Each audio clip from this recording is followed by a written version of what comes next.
اعوذ باللہ من الشیطان الرجیم بسم اللہ الرحمن الرحیم الحمد للہ الذی نور قلوب العارفین بنور معرفتہ واثبت فؤاد انبیائہ واولیائہ بقصص الانبیاء والمرسلین وأكمل إيمان المسلمين والمؤمنين بولاية علي أمير المؤمنين عليه السلام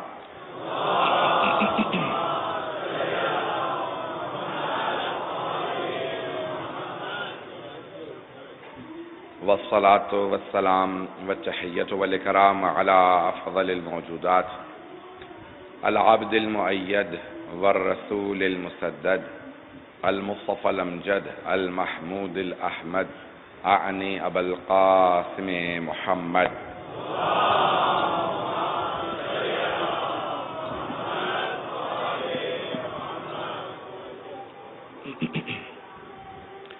وعلى روحه ونفسه وسهره ووسيه سید الاتقیاء والاصفیاء مولا الموالی امام المتقین علی بن ابی طالب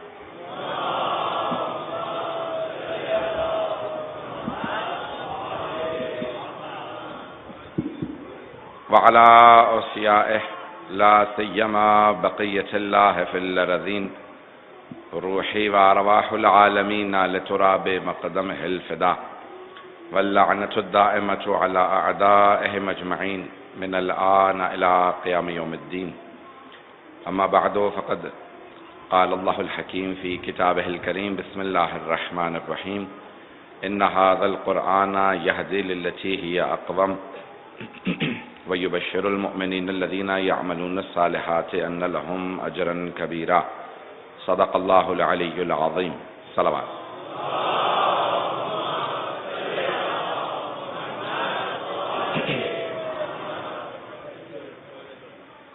قرآن اور حجت کے عنوان سے آپ تمام حضرات کی خدمت میں مطالب پیش کرتا رہا اور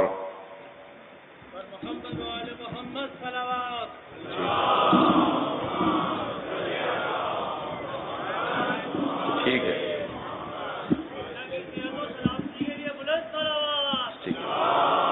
یہیں رکو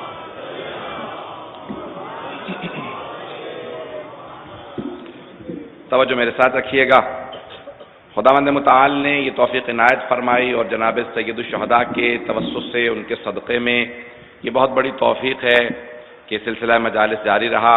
آپ حضرات اس سے انشاءاللہ پروردگار نے توفیق دی ہوگی، استفادہ کیا ہوگا. میں نے اپنی طرف سے کوشش کی کہ مطالب پیش کروں اور بارگاہ سید الشہداء میں اپنی عقیدت کا اظہار کروں. سلسلہ مجالس اپنے آخری مرحلے کے اندر ہے. کل مجلس ہے، پھر شام غریبہ ہوگی اور 11 محرم کو آخری مجلس ہے. تو قرآن اور حجت کے عنوان سے، اور جب حجت کہا جائے تو آخری حجت ہمیشہ ذہن میں آنا چاہیے، اور قرآن ہی سے دلیلیں موجود ہیں آخری حجت کے وجود مقدس پہ. بہت سے سوالات بھی کیے گئے، بہت سے میں نے یہاں پہ پروجیکٹس بھی دیکھے. ایک دو باتوں کی طرف جلدی اشارہ کروں گا. جناب عباس علیہ السلام بہت شجاع تھے، لیکن امام حسین علیہ السلام شجاعت میں کسی سے کم نہیں تھے بلکہ بیشتر تھے. امام حسین امام ہیں، اس لیے ان کی شجاعت سے متعلق کبھی ذہن میں شبہہ نہیں آنا چاہیے. سید الشہداء نے میدان کربلا میں 3 حملے کیے ہیں، ہر حملے میں پوری فوج کو پیچھے پھینک دیا کرتے تھے. تو سید الشہداء نے اس بھوک پیاس کے اندر جنگ کی ہے. تو جنگ جناب سید الشہداء کی بہت باعظمت جنگ ہے، اور امام ہوا کرتا ہے. امام حسین علیہ السلام کی جنگ بہت بڑی جنگ ہے. اگر چاہتے تو خود جناب سید الشہداء نقشہ پلٹ دیتے. وہ فاتح خیبر کے بیٹے ہیں، لیکن جب ایک مرتبہ صدا آئی آسمان سے یا ایتھا النفس المطمئنہ، تو آپ خود رک گئے. نہ یہ کہ سید الشہداء معاذ اللہ بے بس تھے. ایک جملہ کہہ رہا ہوں، اپنے پلے سے باندھ لیں، بچوں کو سکھا دیں، اور ہر انسان کو یاد رہے، امام حسین میدان کربلا میں بے کس تھے، بے بس نہیں تھے. نہیں پہنچ پائے سب لوگ، میں بات کو نہیں پہنچا پایا. تھوڑی سی تشریح اردو کے فارسی کی اصطلاحات ہیں دونوں. بے کس جس کا کوئی نہ ہو. امام حسین بے کس رہ گئے تھے، کوئی نہیں رہا تھا، سارے بھائی بیٹے سب شہید ہو گئے تھے. لیکن بے بس نہیں تھے، یعنی ایسا نہیں تھا کہ ان کا بس نہیں چلا۔ ایک آدمی جاتا ہے، 20 افراد اس کو لوٹ لیتے ہیں، کبھی ان کے پاس اسلحہ تھا، بندوق تھی، وہ 20 سے میں ایک تھا، تو میں بے بس تھا، وہ اتنے افراد تھے۔ امام کسی حالت میں بے بس نہیں ہوتا، جتنا مرضی لشکر ہو، اگر امام بے بس ہو تو پھر امام ہی نہیں ہوتا۔ تو سید الشہداء بے بس نہیں تھے، لیکن ایک ایسا وقت آیا کہ جہاں پہ خداوند متعال کی طرف سے ندا ہے کہ حسین یا ایتھا النفس المطمئنہ ارجع الی ربک راضیۃ مرضیہ۔ سید الشہداء اپنی شجاعت کا نمونہ پیش کر چکے تھے، تو اس لیے کبھی بھی ذہن میں شبہ نہ آنے دیں کہ ہمارے بعض اوقات لوگ کہتے ہیں کہ جنہیں حضرت عباس اگر جنگ کرنا چاہیے تھی تو کرتے نہیں۔ عزیزان گرامی، میں نے پہلے عرض کیا تھا، شہداء کربلا شہادت ہی کے لیے گئے تھے، انہیں وہاں شجاعت کے جوہر نہیں دکھانے تھے۔ کوئی بچہ بھی میدان کربلا سے بھاگا نہیں ہے، بچوں نے رکنے کے بعد یہ بتایا ہے کہ ہم یہاں شہادت کے لیے آئے ہیں۔ پورے لشکر پہ ایک ایک بچہ اپنے آپ کو گرا دیتا تھا، میں بھاگوں گا نہیں، میں حسین ابن علی پہ قربان ہونے کے لیے آیا ہوں۔ یہ جذبہ تھا شہداء کربلا کا، یہ جذبہ تھا، یہ ان کی عقیدت جناب سید الشہداء۔ ایک اور جلدی سے بات کو یہاں پہ پیش کروں گا کہ یاد رکھیے، جب بھی ہم کوئی بھی کام کریں، خصوصاً عزاداری ہو، تبرک ہو، وہ سب کے لیے عام ہے، کوئی بھی محب اہل بیت آ سکتا ہے، چاہے وہ شیعہ ہو یا سنی بھائیوں میں سے، حتیٰ مسلمان نہ ہو، ہندو آتے ہیں، بعض اوقات غیر مسلم آتے ہیں، عیسائی آتے ہیں، ہم انہیں بھی کہتے ہیں عزاداری میں آ سکتے ہو۔ حب اہل بیت کے لیے دین کی بھی شرط نہیں ہے، محبت کرنے کے لیے دین کی بھی شرط نہیں ہے، جو محبت کرتا ہے آ سکتا ہے۔ آج ہندو تعزیہ اٹھاتے ہیں، عیسائی آتے ہیں، سکھ آتے ہیں، ہم کسی کو نہیں روکتے، کیونکہ محبت اہل بیت کسی کی اجارہ داری نہیں ہے، سب کے لیے عام ہے، جو آنا چاہے آ سکتا۔ اس لیے جو بھی آئے اس کو آ لینے دے، وہ ہمارا مہمان ہے، ہمارے مولا کا مہمان ہے۔ آج دنیا کے اندر تعزیہ داری ہو رہی ہے، اور اس لیے ہمارے دل بہت کشادہ ہیں۔ جناب سید الشہداء نے جو آیا ان کے راستے میں، عیسائی آخری لحظات کے اندر امام حسین کو دیکھ کے منقلب ہو گئے۔ حضرت وہب، ان کی زوجہ، ان کی ماں عیسائی تھے۔ جناب سید الشہداء کو صرف ایک مرتبہ دیکھا تھا، معجزے کا وقت نہیں ہے کہ جو پانی کا ان کے لیے پانی کی قلت تھی، آپ نے کہا میں بھی پانی جاری کرتا ہوں۔ سوال کیا آپ کون ہیں؟ کہا میں حسین ابن علی ابن ابی طالب ہوں، رسول خدا کا نواسا ہوں۔ تو وہ سب کے سب منقلب ہو گئے۔ کہا آپ کے چہرے پہ جو ہم تصور کرتے تھے جیسا حضرت عیسیٰ کو ہونا چاہیے، ہم دیکھ رہے ہیں ویسا جلال ہے، ہیبت ہے۔ کہا کہ اگر حضرت عیسیٰ بھی آئیں تو مجھے سلام پیش کریں گے۔ تو ان سب نے منقلب ہو گئے، امام حسین کے لیے جان قربان کر دی۔ سب کے ذہنوں میں ہے جناب وہب کی شہادت، کہ جب ان کے سر کو قلم کیا نا اور جناب وہب کی والدہ کی طرف پھینکا، تو جناب وہب کی والدہ نے سر اٹھا کے واپس پھینک دیا۔ ابھی تازہ مسلمان ہوئی ہیں، تازہ حسینی بنی ہیں، فوراً سر کو واپس پھینکا۔ سید الشہداء نے کہا سر کو رکھ لیتی، کہا مولا میں پیغام یہ دینا چاہتی ہوں، میرا دل اتنا مضبوط ہے کہ اگر میرے اس سے زیادہ بیٹے ہوتے میں سب آپ پہ قربان کر دیتی۔ یہ حضرت وہب کی والدہ کا جذبہ ہے۔ ہماری لاکھوں روپے قربان ہیں ان لوگوں پہ جو جناب امام حسین سے عشق و محبت کرتے ہیں، جو عاشق ہے امام حسین علیہ السلام ہے۔ تو اس لیے ہماری مجالس سب کے لیے عام ہیں، جو آنا چاہتا ہے وہ آ سکتا ہے، سب کے لیے مجالس عام ہیں، ہم نہیں روکتے۔ آج پوری دنیا میں، آپ اسی پاکستان میں، ہندوستان میں، نہ جانے کہاں کہاں ہندو تک آتے ہیں عزاداری کے اندر، اس لیے ہمارا پیغام سب کے لیے عام ہے۔ ایک آخری بات کہوں گا، مجھے یہاں پہ ایک ICUT کا پروگرام دیکھنے کا موقع ملا کہ جہاں پہ وہ ٹرانسپلانٹ کرتے ہیں، اور سب کے لیے انہوں نے علاج بغیر معاوضے کے رکھا ہے۔ مجھے بہت خوشی ہوئی جب دیکھا کہ جتنے کام کرنے والے ہیں سارے عاشقان حسین ابن علی ہیں، اور سب اس عشق و محبت سے کہ اگر کوئی بھی کسی کا گردہ ہو، جگر ہو، خراب ہو جائے تو ہم وہاں پہ اس کو ٹرانسپلانٹ کریں گے بغیر معاوضے کے۔ تو اس میں بھی لوگ اس کو بہت غور سے دیکھیں کہ وہ جگر، گردے، کوئی بھی، سب کا علاج بلا معاوضہ کرتے ہیں، اور سب کا پیغام یہ ہے کہ ہم نے اس پیغام کو حسین ابن علی سے لیا ہے کہ ہدایت سب کے لیے عام ہے۔ جس طرح سے خدا کا فیض عام ہے، حسین ابن، نہ خدا کسی کا ادھار رکھتا ہے، نہ حسین ابن علی کسی کا ادھار رکھتے ہیں، یہ فیض عام ہے۔ آئیں ذرا میں آج صاحب الزمان سے متعلق کچھ مطالب پیش کرنا چاہتا ہوں، اگر سننا پسند فرمائیں گے۔ میری آواز زیادہ اذیت تو نہیں کر رہی؟ آواز آ رہی ہے سب لوگوں کو؟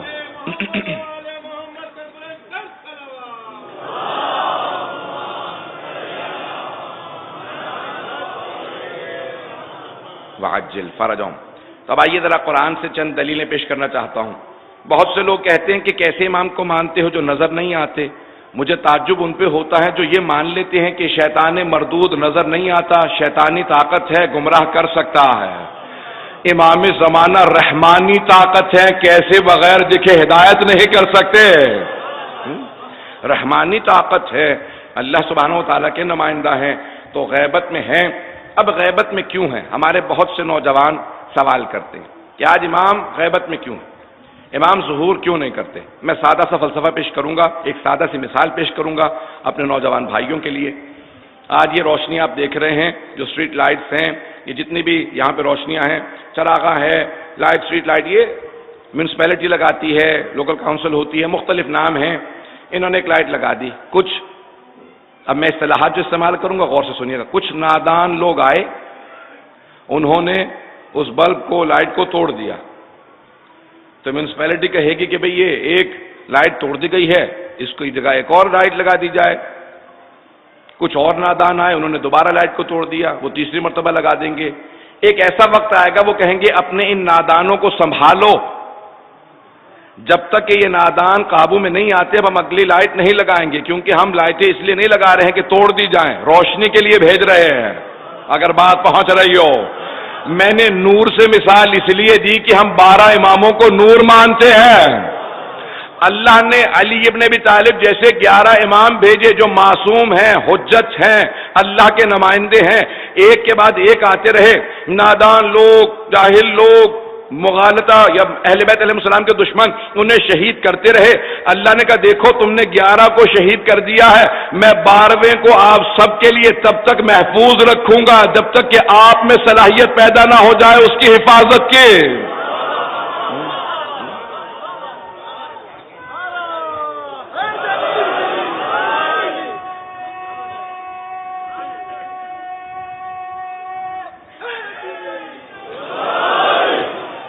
کہ میں جب تک اسے غیبت میں رکھوں گا جب تک کہ لوگ تیار نہ ہو جائیں اس کی حفاظت کے لیے۔ یہ میں نے 11 اس لیے نہیں بھیجے تھے کہ لوگ ان کو شہید کرتے چلے جائیں، یہ ہدایت کے لیے آئے تھے، میرے سے رابطے کے لیے آئے تھے کہ لوگوں کو مجھ سے مربوط کر دیں، اس لیے نہیں کہ لوگ ان پہ ظلم کریں، لوگ ان کے اوپر مظالم ڈھائیں، مظالم کے لیے نہیں آئے تھے، یہ میرے محبوب ترین ہیں، میں ان پہ ظلم نہیں دیکھنا چاہتا، اس لیے اس نے 12ویں امام علیہ السلام کو غیبت میں رکھا ہے۔ عزیزان گرامی، اگر آپ سے کہیے عجیب و غریب غیبت کا فلسفہ میں پیش کرنا چاہتا ہوں تاکہ ہمارے تمام مسلمانوں کے دل صاف ہو جائیں، وہ شک نہ کریں کہ اگر کبھی دیکھیں کہ غیبت کا نیا تصور نہیں ہے، یہ قرآن کا تصور ہے۔ غیبت 2 طرح کی ہوتی ہے، سننا پسند فرمائیں گے؟ غیبت 2 طرح کی ہے، ایک غیبت کہ انسان آنکھوں سے غائب ہے، یعنی اگر یہاں سے گزرے نظر نہ آئے، یہ غیبت ہے۔ دوسرے یہ ہے غیبت کہ یہاں سے اگر کوئی گزرے دیکھنے میں آئے، پہچانا نہ جائے، یہ بھی غیبت ہے۔ جناب یوسف کے بھائی انہیں دیکھ رہے تھے، پہچان نہیں رہے تھے، جناب یوسف اپنے بھائیوں کے لیے غیبت میں تھے۔ غیبت جناب یوسف ہے، جناب یوسف غیبت میں تھے اپنے بھائیوں کے لیے، یہ غیبت کا تصور نیا نہیں۔ جناب ابراہیم علیہ السلام، نمرود اور اس کے تمام لشکر کے لیے، فوج کے لیے اللہ نے خبر دے دی تھی کہ ایک آئے گا جو تیرے تخت کو الٹ دے گا، وہ بچوں کو مارتا رہا، جناب ابراہیم جوان ہوتے رہے، اللہ نے کہا غیبت میں رکھوں گا تاکہ ابراہیم جب بدلہ لینے کے لیے جائے۔ یہی جناب موسیٰ کے لیے ہے، جناب موسیٰ کو کہا کہ آپ کو میں حفاظت میں رکھوں گا، فرعون کے دربار میں پل رہے تھے، دیکھ بھی رہا تھا، پہچان نہیں رہا تھا، یہ وہی ہے جو میرا تخت الٹ دے گا۔ آج کی ساری جتنی بھی ظالم دنیا کی حکومتیں ہیں وہ سمجھ رہی ہیں، آج ہمارے سے زیادہ عقیدہ ان ظالم ممالک کا ہے جو دیکھ چکے ہیں کہ حق اہل بیت ہی کے ماننے والوں کے پاس ہے۔ سنیں گے، میں بات کو آگے بڑھانا چاہتا ہوں۔ امام علیہ السلام کا جو نظام ہے اس کو سمجھنا بہت ضروری ہے، غیبت کے نظام کو۔ بہت سے انبیاء غیبت میں رہیں اور انتظار کرتے رہیں۔ انتظار کوئی نیا فلسفہ نہیں ہے، کوئی نیا کانسیپٹ نہیں ہے، کوئی نیا نظریہ نہیں ہے انتظار کا۔ فانتظروا انا معکم من المنتظرین، سورہ ہود کی آیت ہے، انتظار کرو ہم بھی آپ لوگوں کے ساتھ انتظار کرنے والوں میں ہیں۔ سورہ ہود کی آیت ہے، کتنے انبیاء خبر دیتے رہے۔ اور آج سارے مسلمانوں کا نظریہ ہے کہ حضرت عیسیٰ زندہ ہیں، جناب عیسیٰ زندہ ہیں، آسمان پہ اٹھا لیے گئے، چلیں آپ کہیں گے نہیں وہ تو آسمان پہ اٹھا لیے گئے اس لیے زندہ ہیں، تو جناب خضر زندہ ہیں، وہ زمین پہ موجود ہیں، جناب موسیٰ سے پہلے سے موجود ہیں، جناب موسیٰ سے پہلے سے موجود ہیں اور آج تک غائب ہیں، آنکھوں سے اوجھل ہیں۔ قرآن کا ماننے والا لمبی زندگی کا انکار نہیں کر سکتا۔ اللہ کہتا ہے 950 سال تبلیغ کی جناب نوح نے، 950 سال قبل طوفان، اس کے بعد بھی جب پوچھا گیا پیغمبر اسلام سے کتنی زندگی تھی جناب نوح کی، کہا 2500 سال، 2500 سال جناب نوح اسی زمین پہ رہے، زندہ رہے۔ کتنے اور انبیاء سے متعلق ملتا ہے جناب، ایک اور میں یہاں پہ جلدی سے اشارہ کر کے آگے بڑھوں گا، جناب عزیر قرآن کی روح سے انہوں نے سوال کیا، رب کیف تحیی الموتى، پروردگارا مردوں کو تو کیسے زندہ کرتا؟ اللہ نے کہا یہیں پہ سو جاؤ، تفصیل میں نہیں جاؤں گا، سو جاؤ۔ جب وہ سو کے اٹھے تو اللہ نے فوراً سوال کیا، قرآن میں سوال موجود ہے، کم لبثتا، کتنی دیر سوئے ہو؟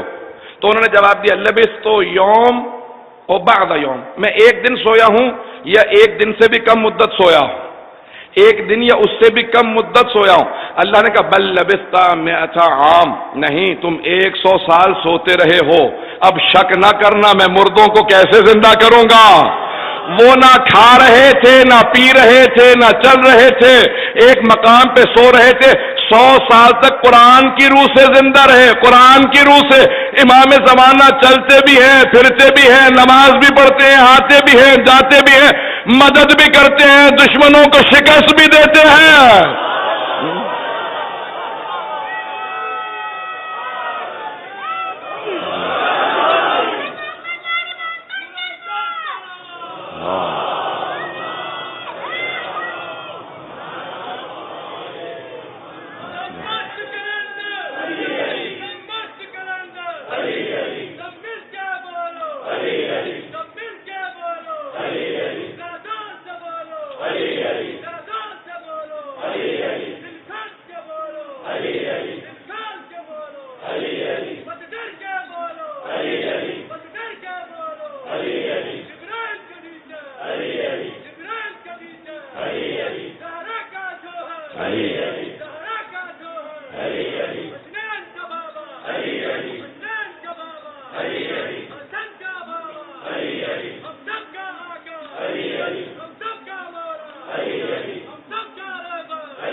توجہ ہے عزیزان گرامی، امام علیہ السلام زندہ ہے، حی ہے، موجود ہے، تصور نہیں ہے، موجود ہیں، اسی لیے ہمارا عقیدہ ہے کہ زندہ ہیں۔ اب آئیے بہت سی سائنٹیفک دلیلیں دی گئی ہیں، سائنس سے دلیلیں دی گئی ہیں، میں ایک دلیل پیش کرنا چاہتا ہوں شہید باقر الصدر کی کتاب المہدی حول المہدی سے، ان کی کتاب ہے امام زمانہ علیہ السلام پہ، وہاں سے ایک علمی سائنس کی دلیل پیش کرنا چاہتا ہوں کہ امام، کیونکہ پیغمبر کی حدیث ہے جب میرا بیٹا مہدی ظہور کرے گا بہت طولانی غیبت کے بعد ظہور کرے گا، لیکن جب لوگ دیکھیں گے تو دیکھیں گے کہ وہ بہت جوان نظر آئیں گے، وہ 35-40 برس زیادہ نظر نہیں آئیں گے، بہت جوان نظر آئیں گے۔ امام اس وقت 1100 برس سے زیادہ سن مبارک ہے حضرت کا، لیکن آج بھی ظہور کریں گے تو 35-40 برس سے زیادہ نظر نہیں آئیں گے۔ سن رہے ہیں سب لوگ غور سے؟ تو اب کیا دلیل ہے؟ آئیے ذرا، بہت سی دلیلیں ہیں، آج خود میں نے بے انتہا اس موضوع پہ مطالعات بھی کی، تحقیق بھی کی ہے۔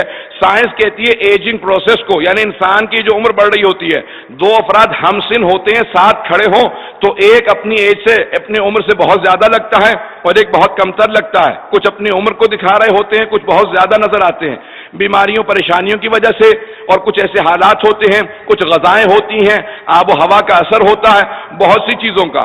اب انہوں نے بہت سی ادویات بھی ایجاد کی ہیں کہ آپ استعمال کیجئے، آپ کے جو ہے وہ چہرے کی کھال وغیرہ زیادہ خراب نہیں ہوگی، خاص خوراک کھائیں تو انسان خود بخود یہ سب چیزیں قابو کر سکتے۔ سن رہے ہیں سب لوگ غور سے؟ اب شہید باقر الصدر کہتے ہیں کہ آپ ان ساری چیزوں کو چھوڑ دیجئے، ایک ہی جسم کے اوپر، ایک ہی پوسٹ پہ، اسی کھال کے اوپر دو اثرات آپ کو دکھا دیتے ہیں، یہی ایک جسم ہے، ایک جسم ہے۔ انسان اسی دہن سے اپنے منہ سے ایک ہی غذا کھاتا ہے، وہی کاربوہائیڈریٹ ہے، وہی پروٹین ہے، وہی کیلشیم ہے، وہی وٹامن ہے، سب کھائیے، آپ کے سر پہ بھی بال ہیں اور داڑھی پہ بھی بال ہیں، بھووں پہ بال ہیں، پلکوں پہ بال ہیں، چہرے کے ہی میں نے آپ کو 4 طرح کے بال گنوا دیے. یہ سر کے اوپر وہی دہن ہے، وہیں سے آپ پانی پی رہے ہیں، کھانا کھا رہے ہیں. آئیے ذرا اسی غذا کا اس کھال کے اوپر اگنے والے بالوں کا اثر دیکھ لیجئے. سر کے بال، داڑھی کے بال بڑھتے بھی ہیں، رنگ تبدیل بھی کرتے ہیں، بھویں ویسی ہی رہتی ہیں، پلکیں ویسی ہی رہتی ہیں، نہ رنگ بدلتا ہے نہ بڑھتی ہیں. جب ایک کھال کے اوپر ایک غذا کے 2 اثر ہو سکتے ہیں تو 2 جسموں میں ایک پاک ہو، دوسرا عام جسم ہو، ایک اللہ کا نمائندہ ہو، دوسرا عام ہو، ایک عام انسان ہو، دوسرا حجت خدا ہو، تو کیوں نہیں 2 الگ الگ جسموں پہ 2 الگ الگ اللہ اثر دکھا سکتا؟ کیوں اللہ 2 الگ اثر نہیں دکھا سکتا؟ آیا قدرت پروردگار پہ شبہ ہے، شک ہے؟ نہیں، اللہ کی قدرت پہ کوئی شک نہیں. اس نے صاحب الزمان علیہ السلام کو ایک ایسا وجود مقدس بنایا ہے کہ جب ظہور فرمائیں گے تو روایت کے الفاظ ہیں اکثر لوگ صرف دیکھنے کے بعد ایمان لے آئیں گے. میں مسلمانوں کی بات نہیں کر رہا ہوں، تک کفار جب صرف دیکھیں گے تو دیکھنے کے بعد کہیں گے اس کا وجود بتاتا ہے، اس کا چہرہ بہت معصوم ہے، چہرے سے پاکیزگی ظاہر ہو رہی ہے، یہ کوئی نہ کوئی واقعاً پاک مخلوق ہے. جیسے جناب یوسف کو مشرکات نے، کافرات نے دیکھنے کے بعد کہا بل ہوا ملک کریم، اس کا چہرہ بتاتا ہے یہ آسمان سے نازل ہوا کوئی فرشتہ ہے، یہ جناب یوسف ہے جسے لوگ فرشتہ سمجھ رہے ہیں. جب کوئی فخر یوسف مہدی علیہ السلام آئے گا، جناب امام زمانہ فخر حضرت یوسف ہے، جب تشریف لائیں گے تو آپ کا وجود گواہی دے گا. یہ عام مخلوق نہیں، ان کا وجود مقدس اللہ سبحانہ و تعالیٰ کی طرف سے، یہ حجت خدا ہے، یہ وارث قرآن ہے. سننا چاہیں گے میں بات کو آگے بڑھاؤں گا؟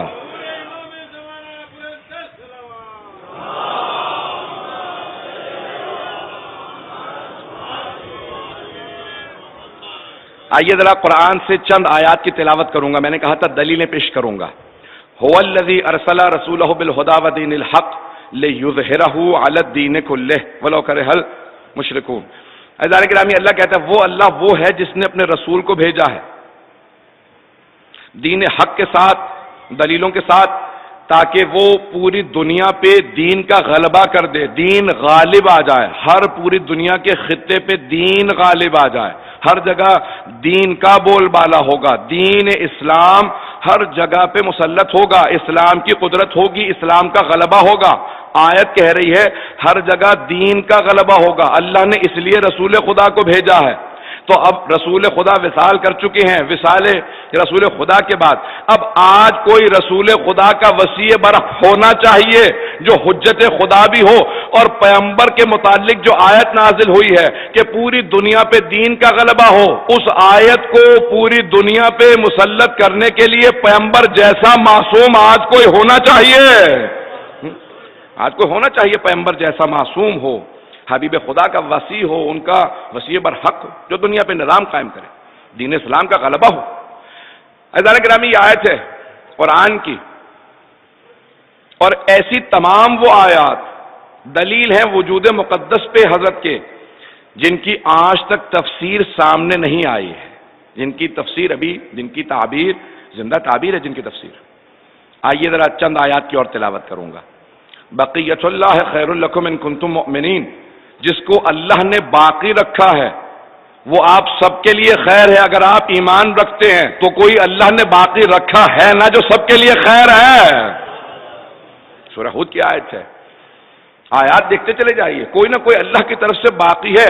امام زمانہ کے علاوہ کسی کا لقب نہیں ہے، انہی کا لقب ہے بقیت اللہ، حضرت بقیت اللہ علیہ الصلوۃ والسلام، وجود مقدس. آئیے ذرا علامہ طباطبائی سے سوال کیا گیا، آغا سب سے بڑی کون سی آیت سب سے بڑی دلیل ہے وجود مقدس صاحب زمان پہ؟ تو آپ نے کہا سورہ قدر کی یہ آیت، تنزل الملائکۃ والروح فیہا باذن ربہم من کل امر.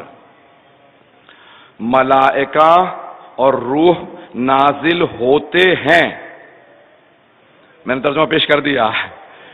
تنزل الملائکہ، تو کچھ لوگ پہنچ گئے، مضارع کا صیغہ ہے، ماضی کا صیغہ نہیں ہے، پاسٹ ٹینس نہیں ہے،